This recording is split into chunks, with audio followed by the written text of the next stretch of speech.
A young woman's father lay gravely ill. Her family lived in crushing poverty. She departed for the metropolis carrying a single aspiration to bring honor to her parents. However, she remained unaware that the woman who offered assistance was covertly engaged in the trade of young women. After she declined to compromise her body for money, she found herself cast out onto the streets, without shelter or hope. She roamed the urban landscape selling water packets merely to stay alive. Then fate intervened when she discovered a wounded stranger deep in the wilderness, shot and abandoned by criminals. She had no idea this man possessed billions, and that rescuing him would transform her entire existence. This remarkable tale overflows with emotion and life lessons that will remain with you forever. Prepare yourself for this extraordinary journey. Before dawn had even broken, Veronica was already laboring at the construction site, her hands covered in white cement dust, her back drenched in perspiration. Among dozens of male workers, she stood alone as the only woman, yet her work ethic surpassed them all. Her headscarf was secured tightly, her palms were covered in blisters, her denim pants were ripped at the knees. But these hardships meant nothing to her. She had no choice but to endure them. She toiled to preserve her father's life, though only 22 years old. Life's hardships had aged Veronica's soul beyond her years. Her father, Panamdi, once took pride in his career as an educator, but now remained confined to bed in their small mud dwelling in Oji River, Enugu State. 2 years prior, a mysterious ailment had struck him down. Since that time, his body had deteriorated, becoming frail with a voice barely above a whisper. Her mother, Mama Veronica, maintained a constant vigil beside him, bathing him, providing nourishment, and pleading for divine intervention. The miracle they sought never materialized. Therefore, Veronica transformed herself into the miracle they desperately needed. She had abandoned her education, picked up construction tools, and joined a building crew. While her peers pursued marriages and social media fame, Veronica was mixing concrete, lifting blocks that weighed more than her aspirations. Why doesn't this beautiful young lady find easier work? One laborer mocked. No man could match her strength. Another laughed.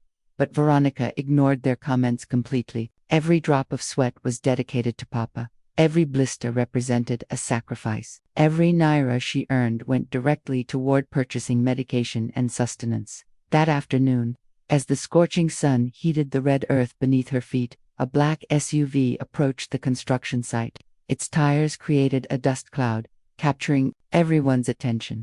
A woman emerged wearing lace garments, gold jewelry jingling with each movement. Her sunglasses proclaimed Lagos wealth.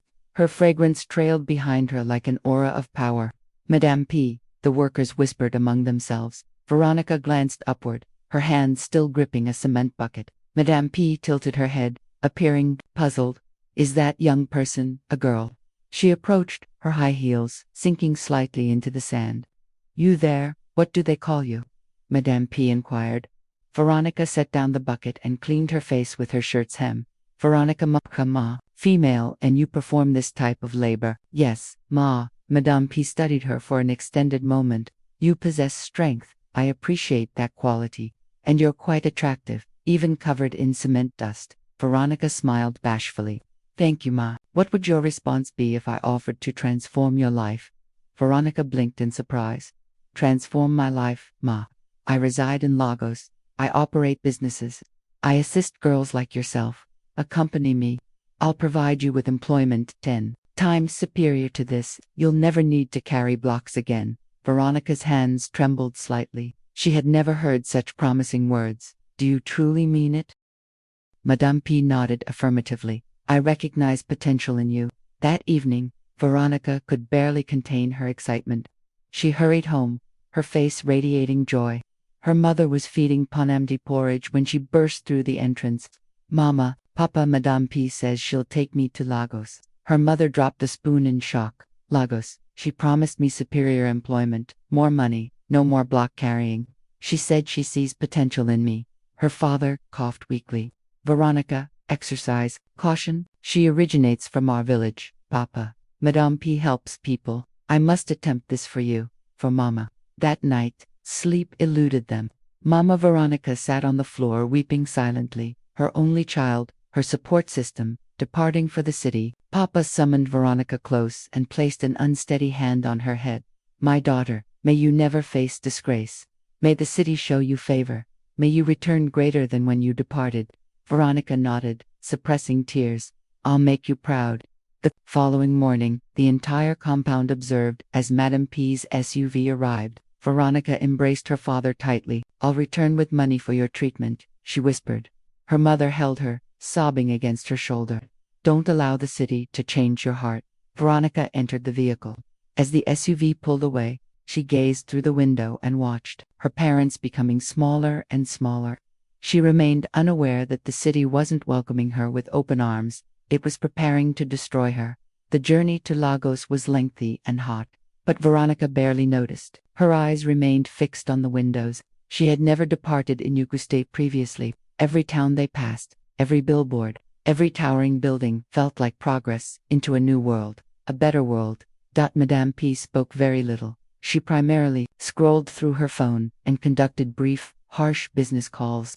No, transfer it immediately. I don't accept excuses, she barked into the device. Veronica sat quietly beside her, attempting not to fidget, her bag of clothing tucked beneath her feet. When they finally entered Lagos, it resembled stepping into a fantasy. Towering structures reached toward the sky. The roads were wide and bustling. Traffic was chaotic, yet vibrant. Everywhere, people appeared hurried, pursuing something. It bore no resemblance to the dusty village of OBOLI River. Veronica's heart fluttered with hope. Perhaps, just perhaps, her life was about to change forever. Madame P's vehicle turned into a gated estate in Lekki. It was more beautiful than anything Veronica had ever witnessed. High walls, electric gates, sparkling pavements, and manicured lawns. They pulled into a driveway and stopped before a large duplex painted ivory white, with flower beds that appeared to belong in a movie. Madame P's driver opened the door and Veronica stepped out, clutching her small bag. Welcome to your new existence, Madame P said, smiling. Inside the house, it resembled entering a palace. Marble tiles, enormous chandeliers, sofas so soft they enveloped you when you sat. Veronica stood motionless, her eyes wide, afraid to touch anything. You'll be residing here with me for now, Madame P said, handing her a towel. Go refresh yourself. There's food in the refrigerator. Veronica couldn't believe her ears. She bathed in a bathroom with hot water. She ate rice with chicken, not the bony village variety, but fat, juicy chicken legs. That night, she slept on a real mattress with clean sheets. No mosquitoes, no bucket of water beside the bed. She wept silently, not tears of sorrow, but tears of hope. The next day, she woke early, dressed neatly, and waited for Madame P, but no mention of work came. Instead, Madame P told her to relax and enjoy herself.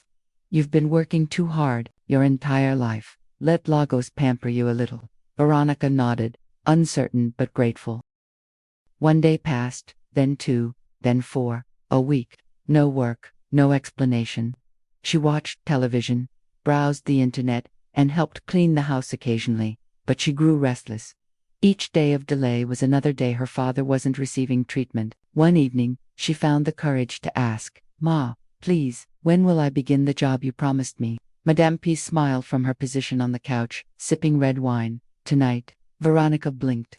Tonight, yes. Your first assignment will come this evening. Be prepared. Veronica bowed. Thank you, Ma. She rushed to her room and began ironing the only decent dress she owned. In her heart, she was certain it must be a night shift job, perhaps a hotel receptionist, a cleaner, even a night security position. It didn't matter. She was ready. But at 8 p.m., Madame P knocked on her door and entered, holding a shopping bag. Wear this, she said, tossing it on the bed. Veronica opened the bag. Her heart dropped. Inside was a tiny red dress, barely any fabric, just straps and tight curves. She looked up. Double quotes, Ma, I don't understand. Madame P's tone changed. You're going out with a guest. He paid for you. Wear it. Veronica froze. Paid for me? Yes. He likes fresh village girls. Don't act naive. You're not here to cook and clean. This is Lagos. Veronica's voice trembled. But I thought you were giving me a real job. You said. Madame P slammed her wineglass on the table. This is the job, and you'll make 10 times your bricklayer pay in one night. Just smile and be sweet. Veronica backed away. I can't. I'm not a prostitute. Then get out, Madame P said coldly. Now, take your bag and go. Veronica stood, frozen. Outside at this time, in a strange city. Out, Madame P screamed. You think I'm running a charity? You think I fed you for free?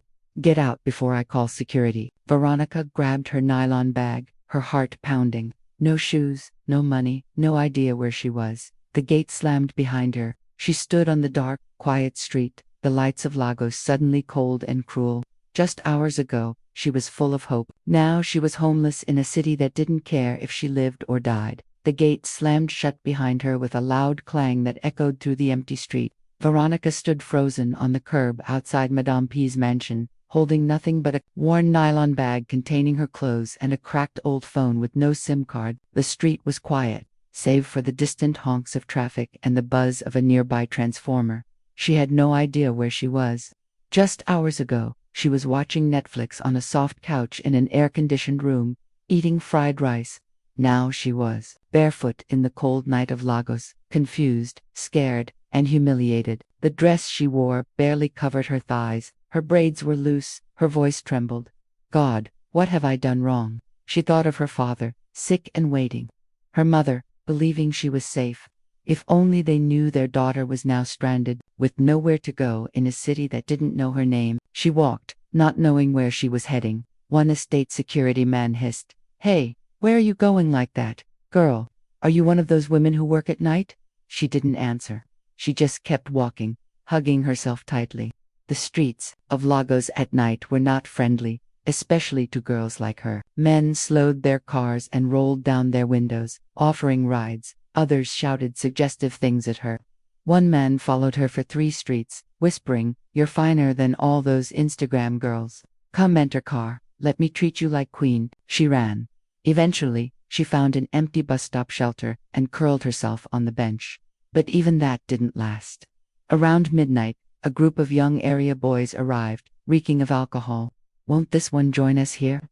One of them slurred, "Maybe she'll join us tonight." Another laughed. Veronica jumped up and ran again. By 2 a.m., she had no choice but to crouch beside a locked kiosk, using her bag as a pillow and her wrapper as a blanket. The ground was cold, and mosquitoes feasted on her legs. Her stomach growled. Her back ached. Tears slipped down her cheeks, but she wiped them away angrily. "I won't cry," she whispered to herself. "I'm not weak." But inside, she was broken. By dawn, people began sweeping the streets. Veronica stood up, dusted her wrapper, and washed her face at a leaking pipe by the roadside. A woman selling tea nearby stared at her suspiciously, but said nothing. She had no money. She remembered Madame P's final words, "Get out before I call security." That woman had lured her from the village with promises of a better life, only to try to sell her to a man like a piece of meat. The thought made Veronica tremble with rage.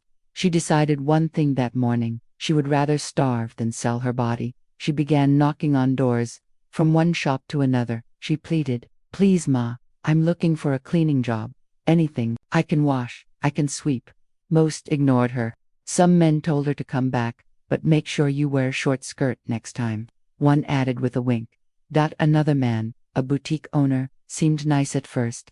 He told her to wait inside, then slowly locked the door and leaned in close. "I can give you 20,000 today. Just spend one night with me." Veronica bolted out of the store before he finished the sentence. By evening, her legs were swollen from walking all day. Her throat burned, her stomach was empty.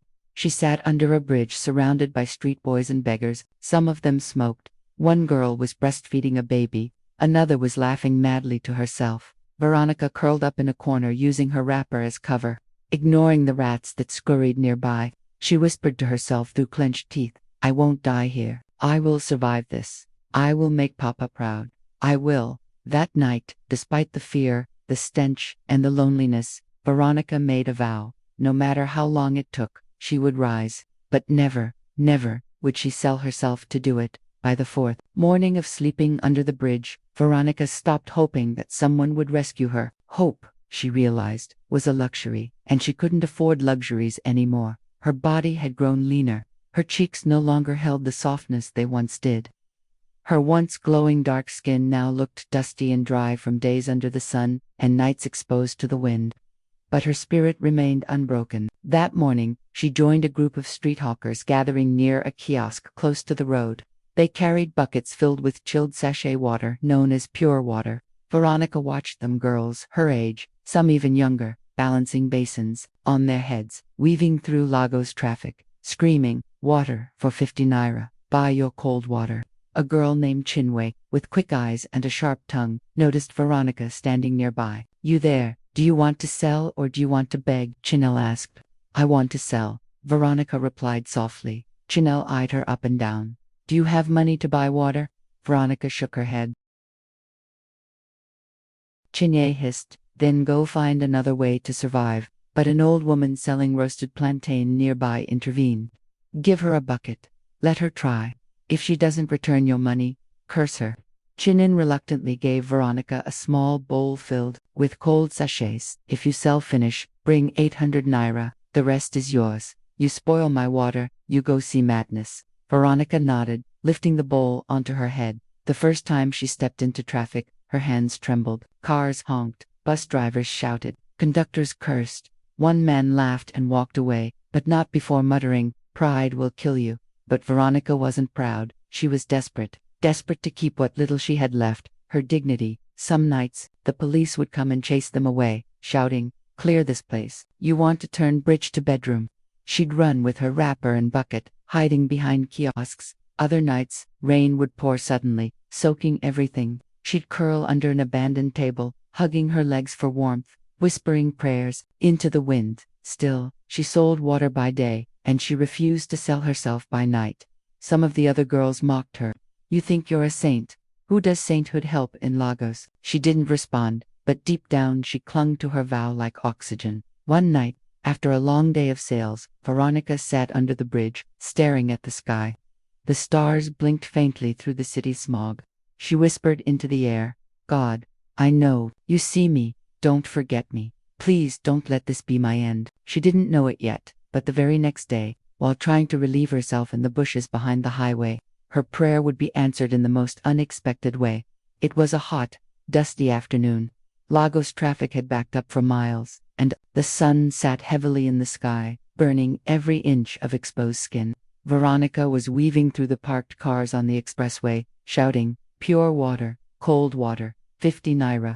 Her bucket was half empty, her throat dry, her shoulders sore. She hadn't eaten all day. As the traffic finally began to move, a sudden pressure in her stomach made her stop. She needed to use the toilet urgently, but there were no public restrooms anywhere nearby, and even if there were, she had no money to pay. She looked around nervously, then remembered the bushy patch of land behind the highway, a forgotten piece of green, overgrown with weeds and litter. Clutching her bucket tight, she walked quickly toward it. As she stepped into the shade of the trees, she crouched behind a thick bush and tried to relieve herself quickly. The smell of wet soil and decaying garbage filled the air, but just as she finished and was adjusting her wrapper, she heard it. A voice, faint, broken, distant. "Help, please, somebody, help me." Veronica froze. She turned her head slowly, heart pounding. The voice came again, "Please don't let me die." Fear and curiosity battled inside her. Carefully, she tiptoed toward the direction of the voice. The bushes rustled under her feet. Her heart thudded louder with each step. And then she saw it. Lying behind a broken pile of old tires was a man in a torn suit. His white shirt was soaked in blood. His hands were tied behind his back. His legs were bound. His face was swollen, and a deep gash on his forehead oozed blood. His lips trembled. His chest rose and fell slowly, struggling. Veronica gasped. She dropped her bucket and ran to him. The man opened his eyes weakly. When he saw her face, he whispered, "Please don't let me die." Then he lost consciousness. Veronica stood there, frozen, her mind spinning. What was this? Who was he? Was this a setup? A trap? But something deep inside her moved. This man was dying. He needed help.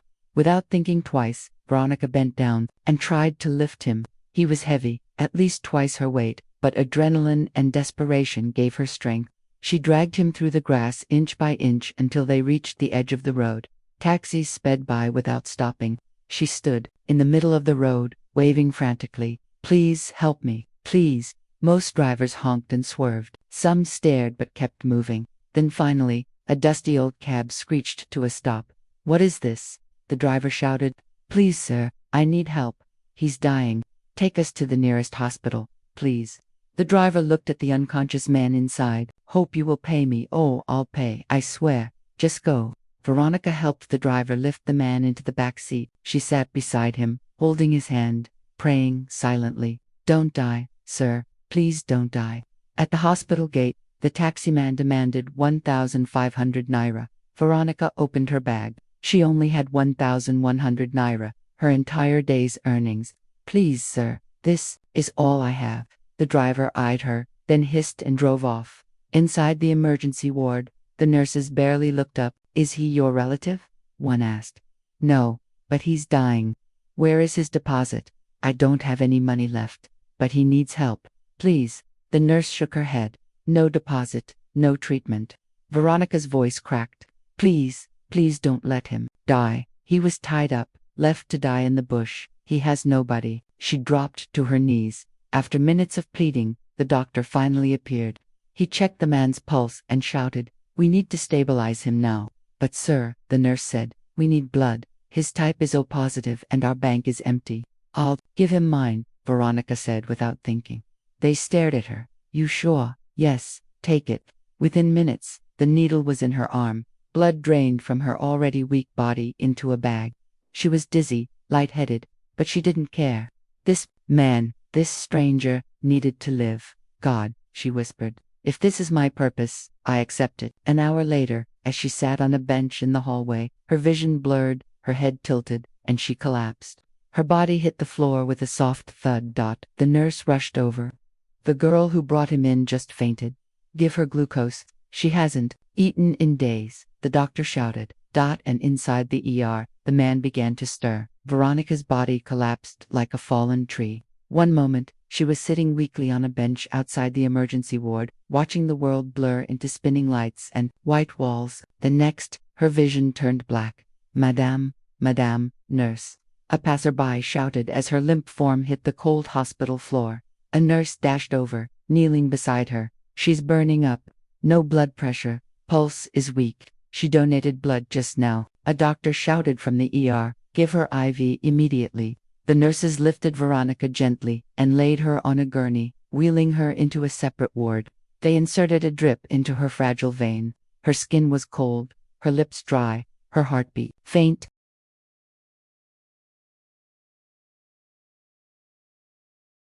Who is she? One nurse asked. She brought the man who was tied up in the bush. The other replied, she paid the taxi. She begged us to treat him, and now she's collapsed like this. No family, no ID, no phone, nothing. Yet she gave blood to save a stranger.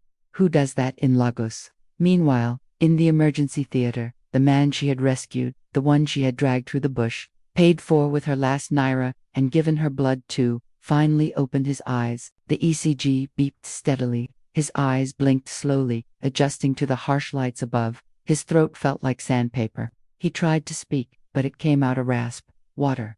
A nurse leaned in. You're in the hospital, sir. You're safe. The man looked around, confused. What happened? You were found tied and bleeding in the bush. You've been unconscious for nearly 4 hours. A girl brought you here. She saved your life. The man blinked. A girl. She's in the next ward now. She collapsed after donating blood for your transfusion. The man struggled to sit up. Take me to her. Sir, you just regained, I said. Take me to her, he growled. His voice was weak, but his tone carried the weight of power. Authority. Nurse paused, sensing that this man wasn't just anybody, with shaky legs. He stepped down from the bed, still in his torn, blood-stained clothes. The drip in his hand swayed as he walked slowly to the next ward, guided by the nurse. The door creaked open. There she was, Veronica, lying on the hospital bed, face pale, arms strapped to an IV. Her wrapper was still dirty from the bush. Her bafta looked fragile, like she might disappear into the sheets at any moment. The man stood in the doorway for a long, breathless moment. He stepped forward slowly, painfully, until he was beside her, and then he whispered, You saved me. His voice cracked. Veronica stirred, her eyes fluttering open. She looked confused at first, then saw him. You're awake, she mumbled. I am, he said, lowering himself beside her bed. Because of you. She tried to sit up, but he stopped her gently. Don't move, you're weak. I thought you were going to die. He looked away for a moment. I nearly did, but But you dragged me out of the bush, called a taxi, paid with your last money, begged these doctors to help me, and gave me your own blood. Veronica looked down. I couldn't leave you there. I just couldn't. Why? He asked softly. Tears filled her eyes. Because, even if nobody sees me, I still have a heart. That single sentence hit him like thunder. He sat beside her, stunned. This girl, skinny, homeless, barefoot, nameless, had shown more humanity than anyone in his world had in years. I promise you, he said, his voice filled with trembling conviction. Your life will never be the same again. At that moment, a man in a black suit burst into the hospital room, panting. Sir, thank God we found you, sir. Everyone's been searching. The man held up a hand. Later, Isaac, later. The suited man nodded and stood by the door, staring at Veronica with a confused expression. The man turned back to Veronica. What's your name? She hesitated. Veronica, from Enugu. He extended his hand. Veronica, I am Chief Modu, chairman of Modu Group, and from this moment, I owe you my life. Veronica stared at the man seated beside her hospital bed, unsure if she had heard him correctly. Chief Modu, the name wasn't unfamiliar. Even on the streets, she had heard whispers of him. The tech mogul who built Modu Group from scratch, one of the richest men in Nigeria, a private man, a mystery to the media, a giant in the business world. And now that man was seated beside her, wearing torn clothes, wounds still fresh, his eyes filled with something she didn't expect from a billionaire, gratitude. You don't know what you've done for me, he said, his voice husky but steady. Veronica looked down at her fingers, her voice barely above a whisper. I only did what I hoped someone would do for my father, if he was ever in that condition. Chief Modu nodded slowly. He turned to his assistant, Isaac, still standing at the doorway. Settle the bills, everything. Yes, sir. Isaac rushed out. Nurses had already begun whispering behind the curtains. That's Chief Modu, the real one. She saved him. That girl. Oh my God. Chief Modu looked at her again. You still look weak. You need food. Real food. Veronica smiled faintly. I'll be fine. No, you won't. Just be fine. Veronica, you gave me your blood. The least I can give you is a new life. She blinked, stunned by the weight of his words. Was this still real, or a strange, beautiful dream crafted by hunger and exhaustion? By evening, Isaac returned with a nurse pushing a tray, fresh fruit juice, jollof rice, fried plantain, grilled fish, and warm water. Veronica stared at it like she was staring at gold. Chief Modu smiled. Eat, please. She didn't hesitate. With every bite, the hunger melted from her bones, and for the first time in weeks, she felt human again. As the drip emptied into her vein, she finally relaxed against the bed, but her heart still carried questions. How did you end up like that, sir? She asked quietly. Chief Modu took a deep breath. I was kidnapped. Veronica gasped. He continued. It was a planned operation. My car was intercepted.